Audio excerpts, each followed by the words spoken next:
Okay, let's unpack this. Imagine a place so extreme, so magnificent, it literally touches the sky.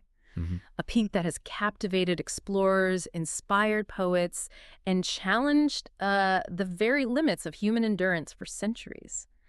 Today, we're taking a deep dive into the undisputed monarch of mountains, Mount Everest. A big one?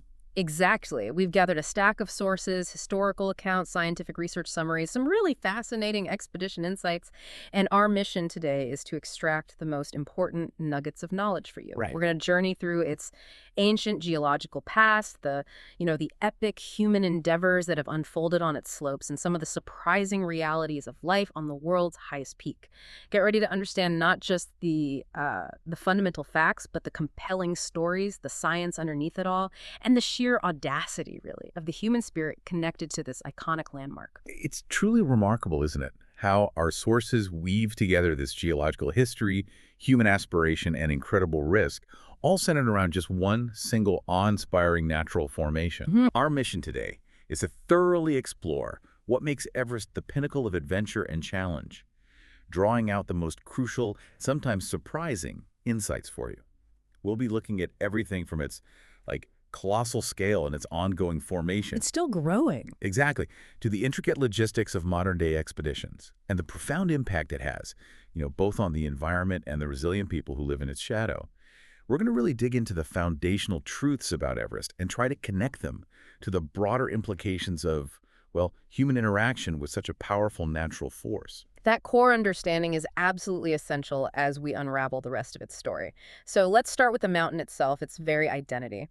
When we talk about Mount Everest, we're talking about a truly colossal natural structure. I mean, it's hard to even picture. It really is. Our sources tell us its definitive height is 8,848.86 meters, which, for those of us thinking in feet, is a staggering 29,031.7 feet above sea level. Almost 5.5 miles.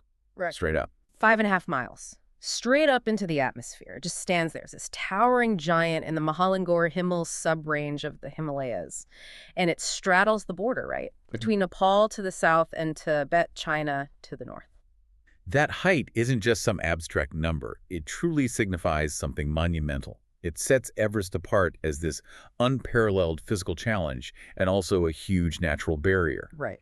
To grasp its immense scale, maybe think about this. If you were to stack the world's tallest building, the Burj Khalifa, end to end, you'd need nearly 10 of them to reach Everest summit from sea level. 10 Burj Khalifas. Or, imagine a skyscraper so tall it would pierce the clouds more than 29,000 feet above you. It's a scale that just dwarfs anything built by human hands. And this defining height and its precise location, they're crucial. They dictate everything from weather patterns and access routes to the political dynamics of permits and the incredibly complex logistics of any expedition. So it's not just a point on a map. Not at all. It's a geological and, frankly, a geopolitical nexus. And it's not just its physical presence that's immense, it's also incredibly rich in history and culture, particularly when you look at how it's been named. Ah, yes. The names. While most of us know it as Mount Everest, thanks to the British, it has much older, really deeply meaningful local names. In Nepali, it's called Sagarmatha, which beautifully translates to forehead in the sky. Lovely. And in Tibetan, it's known as Chomolungma, meaning goddess mother of the world. And what's truly remarkable there is the profound difference between these local, culturally rich names and the Western scientific designation. Huge difference. Sagarmatha and Chomolungma aren't just labels. They embody spiritual significance, a sense of reverence, a deep ancestral connection to the land. They speak to a perception of the mountain as this living sacred entity, a deity or a celestial being that demands respect, humility. A completely different relationship. Absolutely. A perspective rooted in centuries of spiritual tradition. Yeah. And then you have Mount Everest, a name given by the British in 1865 after Sir George Everest, who was a British Surveyor General of India. Right, the survey guy. Exactly. And this naming followed the incredibly arduous Great Trigonometric Survey of India back in the 19th century. They undertook this monumental task of mapping the Indian subcontinent, and in doing so, first accurately measured the Himalayan peaks. This name, Mount Everest, while, practical for mapping and scientific stuff, reflects a fundamentally different approach. Mm-hmm. It's one of measurement, classification, and in a way, scientific conquest. Conquest. Yeah. It sort of views the mountain as an object to be charted and quantified. That distinction really makes you stop and think, doesn't it? It's the difference between embracing a mountain as this living, sacred thing and approaching it purely as an object to be measured, mapped, and maybe conquered. Precisely. This isn't just semantics. It's a fundamental shift in worldview that kind of echoes through Everest's entire history, from that ancient reverence to its modern-day commercialization. It frames the whole human relationship with this immense force. So what then is the profound impact of calling it Goddess Mother versus Mount Everest? How does that change things? Well, that's a really powerful question, and I think it gets to the heart of something much deeper than just labels. Chomolungma isn't just a name, it's a feeling of reverence, right? An acknowledgement of a living deity that commands respect and humility. It encourages a sense of being a guest on hallowed ground. Yeah, a guess. Mount Everest, on the other hand, given by a surveyor, inherently suggests an object, something to be measured, charted, and ultimately perhaps conquered. And this distinction, it subtly but profoundly dictates our approach, our expectations, even our responsibilities when we interact with this peak. So that tension between reverence and conquest. It's a critical lens, I think, through which to view all human interaction with the mountain. It influences everything from environmental policy to climbing ethics. Right. It's a shift from being part of nature to seeing it as an object for study and challenge. And speaking of its fundamental nature, what's truly mind-boggling is that this majestic giant is still actively being formed. It's not finished yet. Not even close, geologically speaking. Our sources tell us Everest was created over 50 million years ago. Not in some big bang, but through the slow, relentless, incredibly dramatic collision of the Indian and Eurasian tectonic plates. Yeah, that collision, which began when the Indian subcontinent started its long journey north after breaking away from Gondwana, Right. it has slowly, inexorably crumpled the Earth's crust, pushing up the mighty Himalayas. And here's the kicker, as you said, it's still growing by about 4 millimeters per year. 4 millimeters a year. It sounds tiny, doesn't it? Like the thickness of maybe 2 credit cards stacked together. Insignificant, you'd think. But over geological time, those tiny increments add up to something truly monumental. Just think, the entire Himalayan range, including Everest, grew from ancient seabeds. They found marine fossils near Everest's summit. Marine fossils, way up there. Yep. A testament to its oceanic origins. It just underscores the immense continuous forces involved in plate tectonics, making this abstract idea of continental drift incredibly tangible. The Indian plate is still pushing into the Eurasian plate at a rate of roughly 2 centimeters per year. That's what causes this slow, majestic uplift. Wow. It's like a colossal cosmic wrestling match that's been going on for tens of millions of years. Yeah. And the peak of Everest is its most visible result. So it's not just ancient history, it's a living, breathing geological process happening right now, even if we can't see it day to day. Exactly. This continuous growth, though, even 4 millimeter a year, it must have profound implications over geological time. What does that actually mean for the future of the mountain, say, 1 million years from now? Well, looking at the broader implications, yeah, this continuous growth means the mountain isn't some static monument. It's dynamic, ever-changing, sculpted by forces way beyond our immediate comprehension. Over 1 million years at 4 millimeters annually. Let's see. Everest would grow by an astounding 4 kilometers. 4 kilometers? That's like 2.5 miles higher. Roughly, yeah. Now, that time frame is, basically incomprehensible to us humans. But it's a powerful reminder of Earth's ongoing geological trauma, a testament to the planet's continuous evolution. A living laboratory. Pretty much. It forces us to rethink our perception of geological stability. Nothing on our planet is truly fixed. From this incredible ongoing geological drama, let's pivot to the equally astounding human drama that has unfolded on its slopes. The human story. For centuries, this colossal peak just stood there, this unassailable challenge, a distant, shimmering beacon of the impossible. Then, May 29th, 1953, a real turning point. A huge moment. The perceived limits of human endurance, of mountaineering itself, were just shattered when Sir Edmund Hillary from New Zealand and Tenzing Norgay from Nepal achieved the first successful ascent.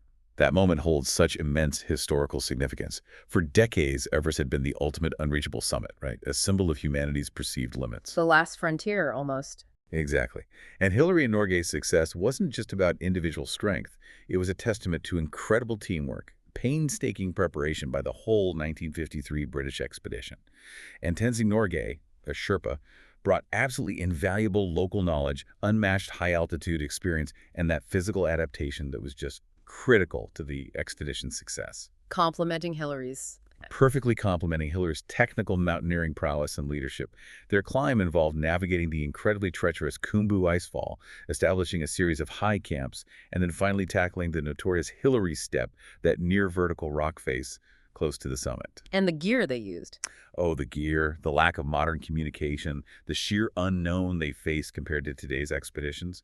It was truly groundbreaking. They were stepping into completely uncharted territory. Every decision carried monumental weight, pushing the boundaries of what anyone thought was possible for humans. And from that one singular groundbreaking ascent in 1953, the human story on Everest has just exploded, hasn't it? Dramatically expanded, yeah. Our sources highlight that since then, literally thousands of climbers have attempted and many have succeeded in reaching the summit. It's evolved, as you said, from an expedition for only the most elite sponsored explorers to a more commercialized pursuit. Still incredibly dangerous, of course. Oh, absolutely. The danger hasn't diminished. And when we talk about success, about repeated success, one name really stands out. Kami Rita Sherpa from Nepal.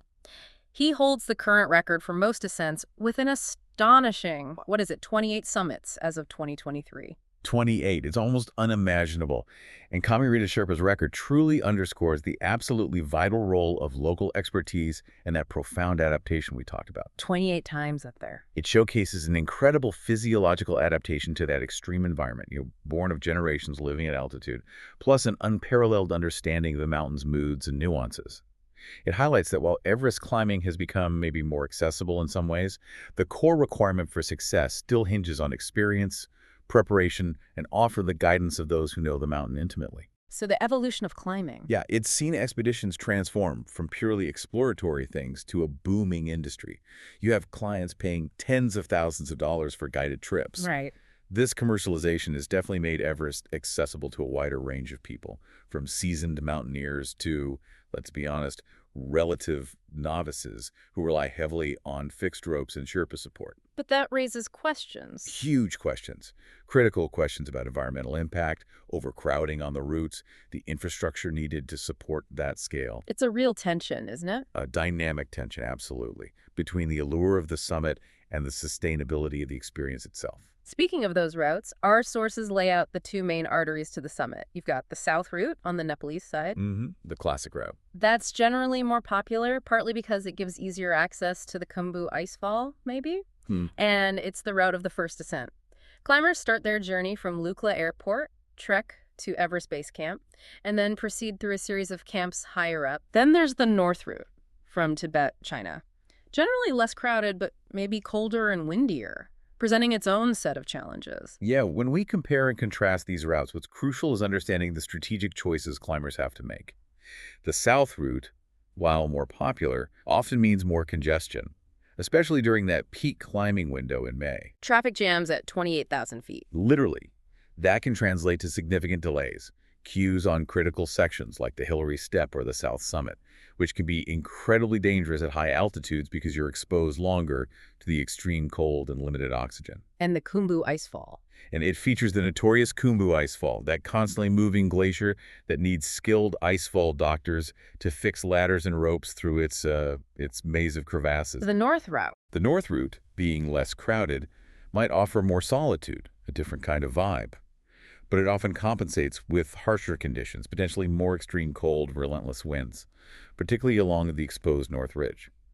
It also has its own tough sections, like the 3 steps, which are rocky obstacles.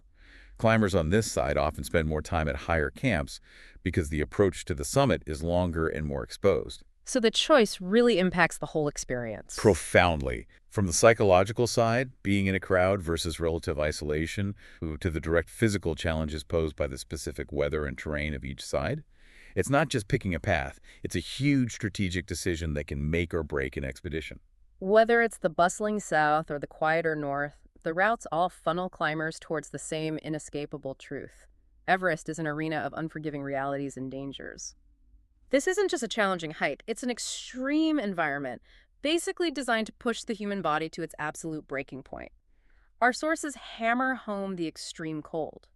Temperatures dropping to an astonishing minus 60 degrees Celsius, That's -76 Fahrenheit at the summit. -60. That's cold enough to freeze exposed skin in minutes. And what's crucial to grasp here is the profound physiological impact of conditions like that. At -60 Celsius, every exposed bit of you is at risk of severe frostbite. Every breath feels like it's burning your lungs. Right. Water freezes instantly. Even the most advanced gear struggles to keep climbers warm. But, even more critical than the cold is the thin air, the low oxygen, The hypoxia. severe hypoxia. Right. At Everest summit, there's only about a third of the oxygen available at sea level. Your body's cellular machinery is just starving.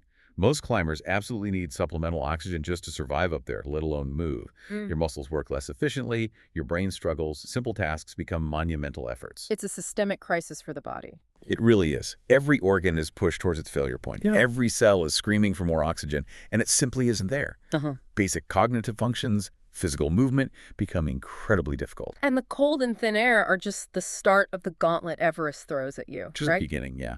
Our sources detail this horrifying list of other inherent dangers.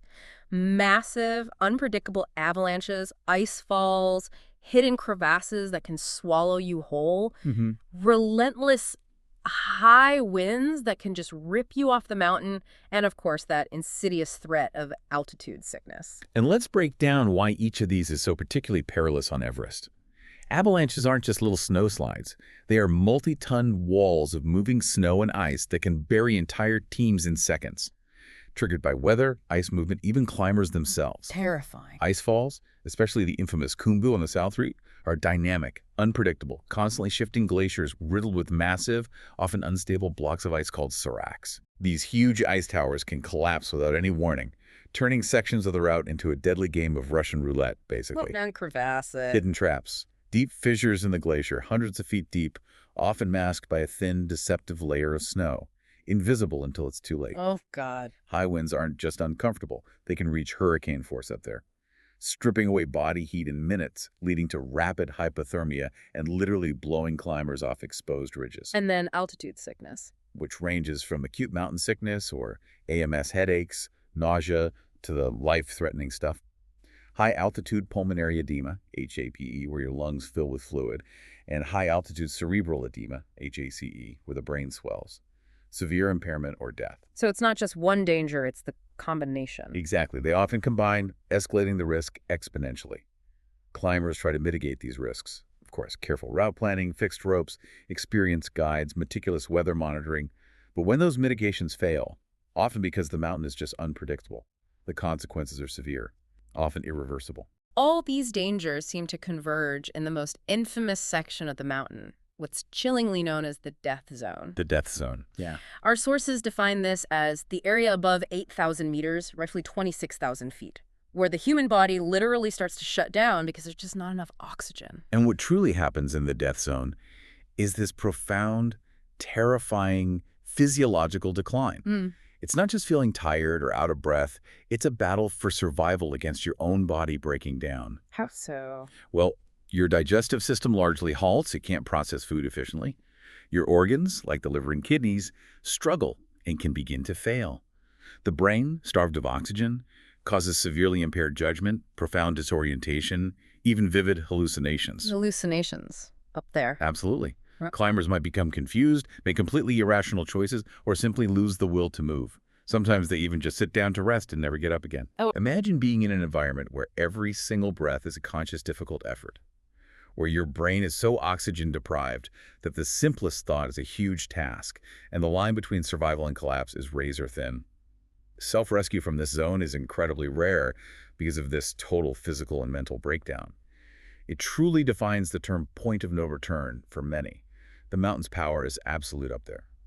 So with all these extreme conditions, these incredible dangers, how do climbers even begin to prepare for such an ordeal? How do they cope? Well, the answer, as our sources explain, lies in the critical role of the base camps. Right, base camp. There are two main ones.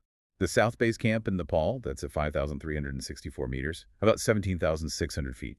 And the North Base Camp in Tibet, Slightly lower at 5,150 meters, around 16,900 feet. And these aren't just like glorified campsites. Not at all. A key takeaway here is their strategic importance. They are far more than just logistical hubs. They are critical stages for the human body to acclimatize to the extreme altitude. Acclimatize. Right. Climbers typically spend weeks, sometimes even months, at base camp, and they undertake a series of rotation climbs to higher camps, like Camp 4, 3 1/3, and Camp 4 on the South Col, And then back down. and then back down to base camp for rest. This process, known as climb high, sleep low, allows the body to gradually produce more red blood cells, adapt to the thinner air, build strength and endurance without pushing into the death zone too quickly. So it's essential. Absolutely essential. Without proper acclimatization, a summit attempt is almost certainly doomed. And beyond the physiological adaptation, these camps also serve as psychological havens, operational centers. They become temporary communities, Little tent cities. bustling with tents, kitchens, communication gear, medical facilities.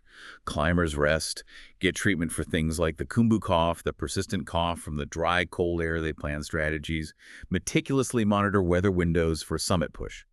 And the community that forms there, that shared experience and camaraderie among climbers and support staff, it's often overlooked, but it's a vital aspect of the whole Everest journey. Mental resilience is forged there just as much as physical adaptation occurs. Okay, so moving beyond the sheer challenge of the climb itself, Everest has this profound impact that extends way beyond the summit, doesn't it? Definitely. Our sources highlight its role as a massive economic engine. It brings major tourist revenue to both Nepal and Tibet. And it's not just the climbers. The popularity of treks to Everest Base Camp for non-climbers is huge. Thousands of trekkers every year. Yeah, the economic ripple effect this tourism has on local communities is truly significant. You think about porters, guides, tea houses, guest lodges, equipment suppliers, little shops selling souvenirs. Thousands of people in these remote regions depend on the Everest industry for their livelihoods. Money involved. Huge. In Nepal, for example, a climbing permit alone can cost upwards of $11,000 per person. The total cost of an expedition easily exceed $45,000. And a lot of that flows into the local economy through services and supplies. This influx of money provides employment, generates income, helps develop infrastructure like better trails, communication networks, health posts in otherwise really remote areas. But it's not all positive, is it? This raises that crucial question. Yeah. What are the benefits versus the potential downsides of such a massive tourist influx? Exactly. While the economic benefits are undeniable, there are also growing concerns about the environmental impact. Yeah. Increased waste, fuel consumption, trail erosion, Right. concerns about the commercialization of the climbing experience itself, and the pressure on local resources. It's a really delicate balance between economic demand and the sustainability of this global icon. It prompts debates about equitable wealth distribution, the cultural impact on traditional communities. It's complex. And speaking of local communities, we absolutely have to talk about the indispensable role of the Sherpa people. Oh, absolutely crucial. Our sources explicitly highlight that local Sherpas play this key, utterly vital role as guides and porters for pretty much every expedition. They make the dream of an Everest summit possible for hundreds of people each year. And what's truly remarkable here is to kind of deep dive into the unique capabilities and contributions of the Sherpa people. They are so much more than just porters. They are the literal backbone of any successful Everest expedition. Their adaptation. Their genetic adaptation to high altitudes, developed over generations living in the Himalayas, gives them this profound physiological advantage. Their bodies function more efficiently with less oxygen. Higher oxygen saturation, more efficient use of nitric oxide, better blood flow in the lungs. Incredible. But it's not just biology. It's their unparalleled knowledge of the mountain, passed down through generations. They are the icefall doctors who meticulously set and maintain those treacherous routes through the Khumbu, fixing ropes and ladders. They establish and stock the high camps, carry incredibly heavy loads, often well over 50 pounds, and guide clients through the most challenging, dangerous terrain. And they take huge risks. Immense, disproportionate risks, Yeah. often making multiple trips through the most perilous sections. And frankly, they're often under-recognized and undercompensated compared to their Western counterparts. Yeah. Their resilience, their strength, their unwavering dedication, and their deep spiritual connection to Chomolungma. It's truly legendary. They embody the true spirit of the mountain as its custodians and facilitators. But the mountain, for all its majesty and economic benefit, also comes with an ultimate grim cost, a very high price. Tragically high. Our sources state that over 300 people have died attempting to climb Everest since records began. And chillingly, bodies often remain on the mountain because the rescue and recovery conditions are just so incredibly difficult and dangerous. Yeah, the profound ethical and practical dilemmas surrounding body recovery on Everest are heartbreaking. It's not just logistics. It's the extreme danger posed to any rescue team by the altitude, the weather, the terrain. Trying to bring someone down puts more lives at risk. Exactly. Attempting to retrieve a body, especially from the death zone, puts additional lives at severe risk. The costs associated with an operation like that can be prohibitively high, often exceeding $70,000, and even then, success isn't guaranteed. It really signifies the mountain's absolute power. Ultimately, even with all our tech and determination, Everest dictates the terms. A stark reminder. A very stark reminder that in this environment, human life is fragile, and the mountain often claims its own. We are guests on its slopes, and some just never leave. The 1996 Everest disaster, where 8 climbers died during a brutal storm over just 2 days, is a stark, unforgettable example of the mountain's unforgiving nature. That story shook the world. It really did. That tragedy inspired famous books like John Krakauer's Into Thin Air and Anatoly Bukhrev's The Climb. It brought home the immense risks even for experienced climbers and well-equipped expeditions. It highlighted that fine line between triumph and tragedy on the world's highest peak and sparked widespread debate about the ethics and safety of commercial guiding on Everest. And it's those dramatic, heroic, and tragic aspects that have really cemented Everest's place in popular culture, haven't they? Without a doubt. Our sources highlight those key books, Krakauer's Into Thin Air, Bukhrev's The Climb, both offering different, sometimes conflicting, takes on the 96 disaster. And then there are films like Everest from 2015, which dramatized that same event, and Sherpa, also from 2015, a powerful documentary giving voice to the Sherpa's unique and often overlooked perspective. Yeah, looking at the broader implications, these cultural narratives play a huge role in shaping how the public perceives Everest. They often focus on the dramatic, the heroic, the tragic, reinforcing the mountain's mystique and its danger. Into Thin Air, for example, became a massive bestseller and truly brought the raw, unfiltered peril of high-altitude commercial climbing into the mainstream consciousness. It sparked widespread debate about responsibility, safety. Right. The Climb offered a counter-narrative, a different view on the fateful decisions made. And Sherpa, the documentary, masterfully shifted the focus to the often overlooked heroism of the local guides. Highlighting their contribution. Exactly. Highlighting their incredible contributions, their deep spiritual connection to the mountain, and the disproportionate risks they face. These cultural touchstones do more than just entertain. They really contribute to the Everest legend. They ensure that its story, in all its complexity, from ultimate human achievement to profound natural power, continues to resonate globally, drawing new generations into its orbit of fascination. Okay, now for some surprising perspectives that might just redefine what you thought you knew about Everest. Here's a fascinating fact from our sources. Oh, I like these. Mount Everest is actually not the tallest mountain from base to peak. Yes. The qualifier. That title, surprisingly, goes to Mauna Kea in Hawaii. Which truly raises that important question. How do we define tallest? It depends on your starting point. Exactly. When we talk about Everest, we're measuring its height above sea level. That's the globally accepted standard for mountain elevation. But Mauna Kea, which is a dormant volcano. Just looks like a big hill from the beach, relatively speaking. Right, it's only about 4,207 meters, or 13,800 feet above sea level. Yeah.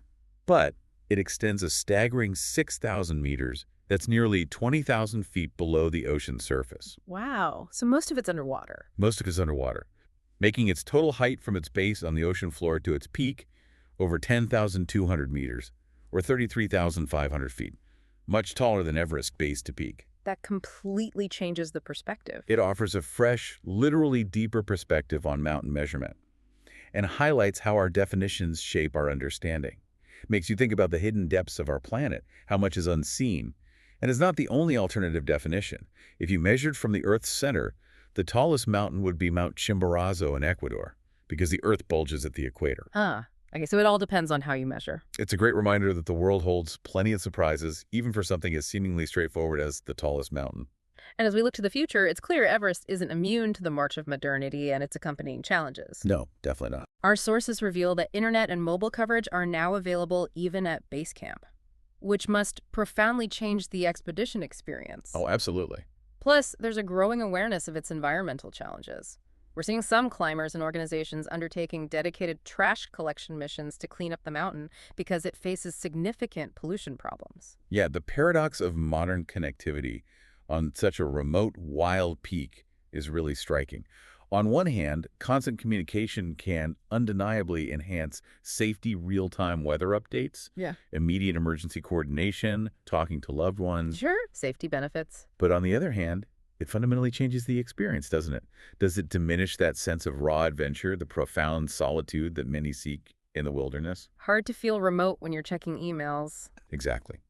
The omnipresence of screens and calls can certainly alter the mental landscape of what was once the ultimate escape. And looking at the broader implications, it highlights the growing, urgent concern about environmental impact. The accumulation of trash, discarded oxygen cylinders, old tents, human waste, climbing gear is a significant problem, especially in the high camps. A visual reminder of our footprint. A very stark visual representation of humanity's increasing footprint, even on the most remote parts of the planet. Cleanup efforts, like those by the Sagarmatha Pollution Control Committee and various expedition companies, they regularly bring down tons of waste. But the challenge remains immense. So this raises a crucial question. What does the future hold for Everest?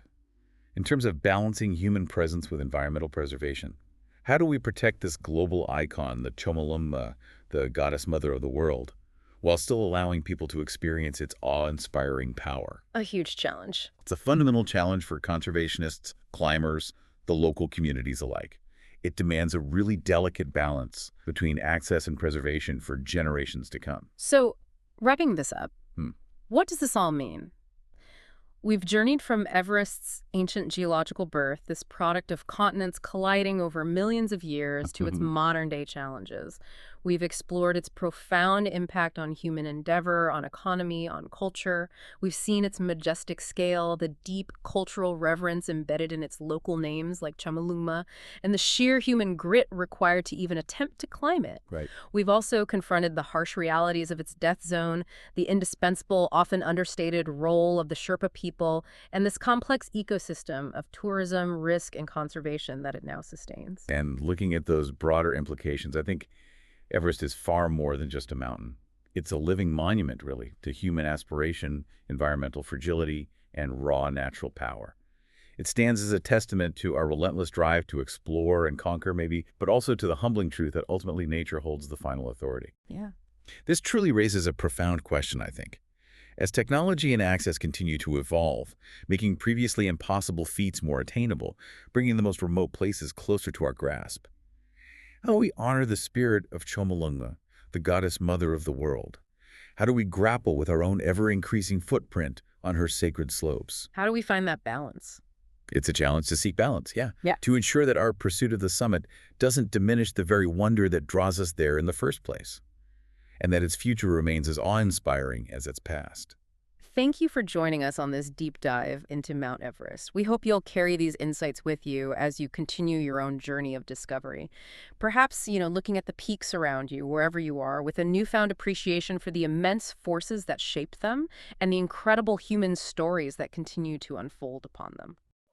Thank you for watching. Please subscribe.